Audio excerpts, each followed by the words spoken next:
So as part of the trial, Rob's program is to actually monitor the various progression of the disease, myrtle rust, over the summer months. In this particular instance, Rob's going to tell us a little bit of an interesting specimen that they've come across as part of their trial plot.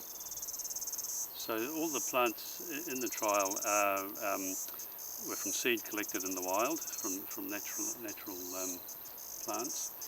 This particular Rama plant has not shown any myrtle rust at all, and it's right in amongst the rest of the plots where similar plants have been badly affected.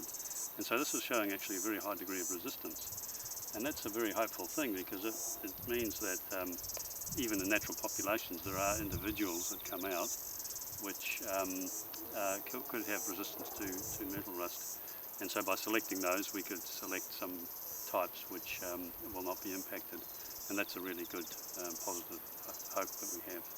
So do you think, Rob, that long term this may be one of the solutions to how we may be able to cope with managing our natives and the impacts the disease is having?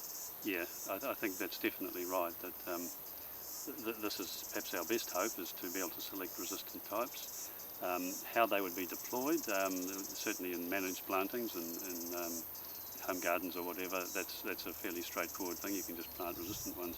In the natural estate, it's a much more complex set of questions, because we don't quite know how we would replace or how we would go about introducing new individuals into existing populations of plants. So how soon, Rob, do you think it will be before we have a good understanding of whether perhaps this particular example that we're looking at may be something that we would look putting into commercial propagation? Yeah, so what we would do would be to take cuttings from this plant, for example, propagate them, and then do some specific artificial inoculation tests, just to confirm whether or not it's got a robust resistance.